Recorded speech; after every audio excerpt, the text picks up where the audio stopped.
आता महत्वाची अपडेट हीच आहे की शरद पवार थोड्याच वेळात आपली भूमिका स्पष्ट करणार आहे। अजित पवार यांच्या शपथविधी संदर्भात आताची सर्वात मोठं राजकीय नाट्य आपण सगळे अनुभवतोय। अजित पवार यांनी उपमुख्यमंत्री पदाची शपथ या सरकारमध्ये घेतलेली आहे। एकूण 35 आमदारांचा अजितदारांना पाठिंबा असल्याचं कळतंय। अनेक महत्त्वाचे नेते सुद्धा आता अजितदारांसोबत सहभागी आहेत। गेल्या वेळेस जेव्हा अजितदारांनी शपथ घेतली होती फडणवीसांसोबत उपमुख्यमंत्री पदाची, तेव्हा कुठलाही राष्ट्रवादीचा मातब्बर नेता अजितदारांसोबत नव्हता, फक्त राष्ट्रवादीचे काही आमदार अजितदारांसोबत होते। पण यावेळेस मात्र अजितदारांसोबत राष्ट्रवादीतले प्रमुख नेते सुद्धा या शपथविधीमध्ये सहभागी झालेले आहेत। यामध्ये छगन भुजबळ आहेत, त्याचबरोबर दिलीप वळसे पाटील आहेत, धनंजय मुंडे आहेत, अदिती तटकरे आहेत आणि असे 35 आमदार अजितदादा यांच्यासोबत असल्याचं कळतंय। राहुल कुलकर्णी आपल्यासोबत आता कनेक्ट झालेले आहेत। राहुल, शरद पवारांकडे आता सगळ्यांचं लक्ष आणि थोड्याच वेळात ते पत्रकार परिषद घेणार आहेत, काय बोलू शकतात शरद पवार? एकतर जे काही डॅमेज झालेले आहेत ते डॅमेज कसं कंट्रोल करता येईल ते बघतील ते, कारण मगाशी ते माध्यमांशी ज्या वेळेला बोलत होते त्यावेळेला त्यांनी अजित पवार यांनी बोलवलेल्या बैठकीला फारसं महत्व दिलेलं नव्हतं। ते विरोधी पक्ष नेते आहेत, ते बैठक बोलवू शकतात आणि आम्ही 6 तारखेला ज्या वेळेला बसू एकत्रित त्यावेळेला त्यांच्या प्रदेशाध्यक्ष पदाबद्दल बोलू वगैरे म्हटले होते। 2019 आणि आतामध्ये मूळ फरक असा आहे की 2019ला अजित पवार एकटे पडले होते, पण तेव्हाही हे विसरता कामा नये की सर्वोच्च न्यायालयाचा निवाडा आल्यानंतर अजित पवार आणि देवेंद्र फडणवीस यांनी राजीनामा दिलेला होता। बाकीचे सगळ्या गोष्टी सांगून झालेल्या आहेत। यावेळेचं चित्र पूर्णपणे वेगळं आहे। राष्ट्रवादी काँग्रेसमधले महत्वाचे सगळे नेते अजित पवारांच्या बरोबर गेलेले आहेत की जे एरवी अजित पवारांचे विरोधक म्हणून मानले जात होते। अशा वेळेला जो उर्वरित राहिलेला पक्ष आहे त्या पक्षाबद्दलची भूमिका, हे जे आमदार फुटून गेलेले आहेत त्यांचं नेमकं संख्याबळ काय आहे ते शरद पवार सांगतील। त्या आमदारांच्या बद्दल पुढे ते काही कायदेशीर प्रक्रिया करणार आहे का ते सांगतील।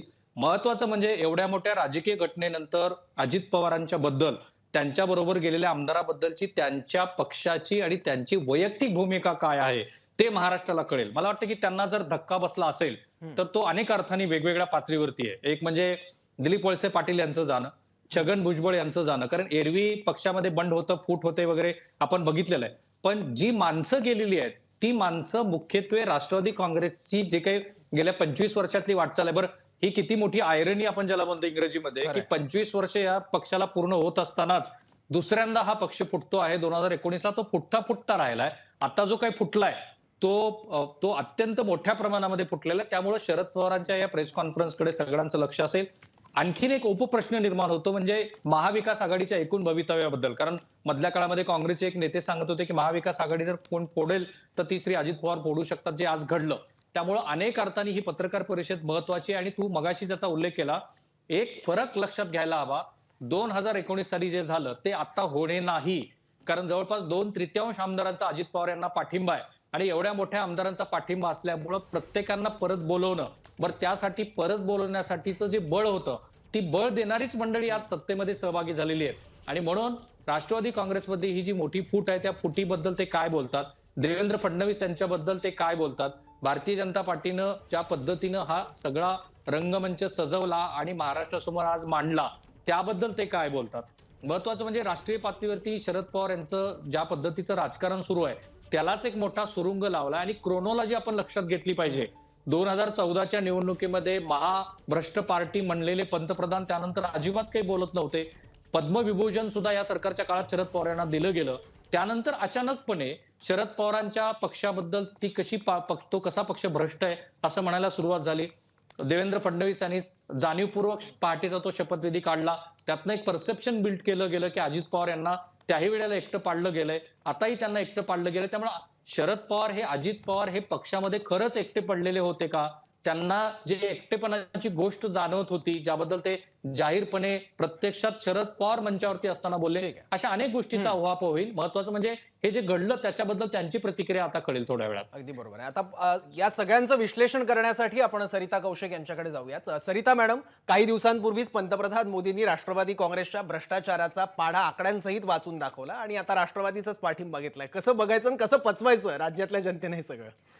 नक्कीच. खरं तर त्यावेळेला जेव्हा पंतप्रधान मोदी याबद्दल बोलले होते, सगळ्यांनाच आश्चर्य होतं. कारण एकंदरीत राष्ट्रवादी असो किंवा शरद पवार असो ह्याबद्दल आणि खास शरद पवार यांच्याबद्दलचा त्यांचा जो सॉफ्ट कॉर्नर होता, ते लक्षात घेता त्यांनी एका व्यासपीठावर, पब्लिक व्यासपीठावर असं बोलावं हे अपेक्षित नव्हतं. मात्र तसं घडलं आणि त्यातूनच हे संकेत मिळत होते. म्हणजे हाच तो खरं तर फरक आहे 2019 आणि आत्तामधला, की बऱ्याच अशा घडामोडी या गेल्या 10-15 दिवसात घडत होत्या, ज्यामुळं काहीतरी पडद्यामागे होतं आहे असं वाटत होतं. आणि त्यातीलच पंतप्रधान नरेंद्र मोदी यांचं जे भाषण होतं, जो निशाणा त्यांनी शरद पवारांवर साधला होता, ते त्यातले एक भाग होता. आता खरं तर बघायचं आहे, एकीकडे पवारांची प्रेस कॉन्फरन्स होणार आहे, मात्र दुसरीकडे अत्यंत महत्त्वाचं म्हणजे अजित पवार हे सुद्धा माध्यमांशी बोलणार आहेत. आणि खरी उत्सुकता सौरभ जी आहे ती अजित पवार काय बोलतात हे अत्यंत महत्त्वाचं ठरणार आहे. कारण 2019 पासून खरं तर जे चूप आहेत ते अजितदादा आहेत आणि त्यामुळे आज अजितदादा काय बोलतात आणि त्यांना नुसती आजची भूमिका मांडायची नाहीये. तसं बघितलं तर 2019 पासून आत्तापर्यंत अनेकदा त्यांना विलन ठरवण्यात आलं, अनेकदा ते हिरो झाले, अनेकदा लोकांना त्यांच्याबद्दल वाईट वाटलं, अनेकदा त्यांनी असं का केलं असं प्रश्न निर्माण झाले. ते माघारी का गेले, ते पुढे का गेले, पहाटेची शपथ का घेतली, नंतर का नाही घेतली, त्यांना काकांपासून ते दूर का झाले. आणि आज आता शेवटी त्यावेळची जे बळ त्यांच्या पाठीमागे होते त्यावेळेला ते माघारी का फिरले आणि आज हे बळ त्यांनी कसं एकवटलं, हे सगळ्या प्रश्नांची उत्तरं आज जर कोणी देऊ शकत असतील तर ते अजितदादा आहेत. आणि त्यामुळे आज अजित पवार नक्की काय बोलतात हे महत्त्वाचं आहे. येणाऱ्या काळामध्ये सुद्धा खरं तर महाराष्ट्राला अजून बरंच काही बघायचं आहे.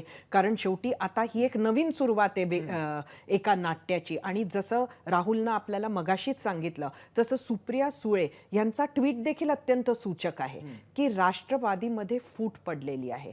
म्हणजेच आता परत एकदा जे आपण शिवसेनेबद्दल पाहिलं तसंच एक नवीन राजकीय नाट्य महाराष्ट्रात सुरू होताना दिसतंय. त्यामुळे एकंदरीतच आता ही दोघे मंडळी काय म्हणतात हे महाराष्ट्राच्या दृष्टीने महत्त्वाचं ठरणार आहे. बरोबर. पण सरिता मॅडम, यापूर्वी जेव्हा अजितदारांनी देवेंद्र फडणवीस यांच्यासोबत उपमुख्यमंत्री पदाची शपथ घेतली होती आणि त्यानंतर ते बंड फसलं होतं आणि त्यानंतर पुन्हा फडणवीसांच्या नेतृत्वातलं सरकार कोसळलं होतं.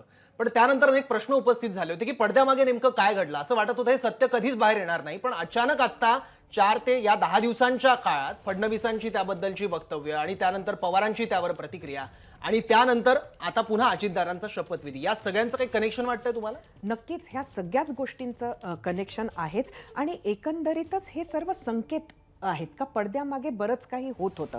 खरं तर अजितदादा हे या संपूर्ण वादाच्या केंद्रस्थानी होते त्याही वेळेला आजही.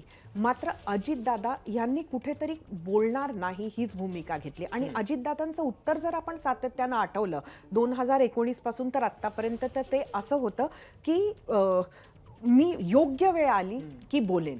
आता आज ती योग्य वेळ आली आहे का हे आपल्याला बघायचं आहे. खरं तर परवापर्यंत जो वाद 2019 वरून सुरू होता, मोदींच्या वक्तव्यांवरून जो सुरू होता, शरद पवार बोलत होते, देवेंद्र फडणवीस बोलत होते, त्याला परत पवारांनी उत्तर दिलं.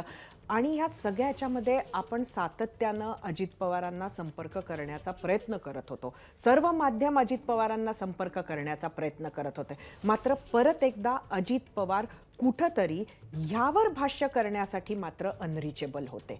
आणि त्यातूनच कुठंतरी पाठीमागे ह्या सगळ्या घडामोडींना वेग आला होता हे आता आज स्पष्ट होतंय. हे होणार असं वाटत होतं, मात्र इतक्या लवकर आजच होणार असं मात्र नक्कीच वाटलं नव्हतं. पण आपण बघतो आहोत की गेल्या काही काळामध्ये बरेच नाट्यमय घडामोडी महाराष्ट्रात होऊन जातात आणि हे ज्या पद्धतीचं राजकारण आहे ते अत्यंत अनप्रेडिक्टेबल असं झालेलं आहे. खरंच आहे. पण यासोबत अजून एक प्रश्न उपस्थित होतो की तो म्हणजे सरकारला आता कुठलाही धोका नव्हता. म्हणजे कोर्टाच्या निर्णयाची प्रतीक्षा केली जाते, ती कोर्टाचा निर्णय सुद्धा शिंदे आणि फडणवीसांच्या बाजूने आला आणि सरकारला एक प्रकारे अभय मिळालं आणि आता पुढचा आमदारांच्या पात्रतेचा निर्णय नार्वेकरांवर आहे. पण तरी सुद्धा अजितदादांनी आता हा शपथविधी घेऊन सरकारमध्ये सामील होण्याचं नेमकं कारण काय? त्यांना वर्षभर थांबता आलं असतं, कारण त्यानंतर निवडणुकाच आहेत 1.5 वर्षाच्या अंतराने. जरूर याची बरीच उत्तरं असू शकतात. म्हणजे ह्याचं एकच उत्तर आहे असं नाही. एकीकडे जर आपण बघितलं तर एखाद्या पक्षामध्ये इनकमिंग कधी कोणी थांबवत नसतं. म्हणजे आता सत्तेसाठी इनफ सदस्य आहेत म्हणून अजून बळ मिळत असेल तर ते कोणी थांबवत नसतं. आणि अजितदादा सारखा नेता आणि त्याचबरोबर आपण बघितली की किती मातब्बर मंडळी त्यांच्याबरोबर येतात. एक संपूर्ण पक्षच सत्तेत सामील होताना दिसतोय, इतका मोठा आकडा अजितदादा घेऊन येत आहेत. तर असं असताना त्यांना थांबवण्यात काहीच अर्थ नाही, म्हणजे त्याच्यात राजकीय विजडम नाही त्यामध्ये. आणि त्यामुळे हे एक कारण असू शकतं. दुसरीकडे आणि सगळ्यात महत्त्वाचं कारण त्यामध्ये अजितदादा यांची नाराजी. एकंदरीतच 2019ला ते नाराज होते हे स्पष्ट होतं, कारण त्यांनी नाहीतर इतकं मोठं पाऊल शरद पवारांच्या नकळत उचललं नसतं.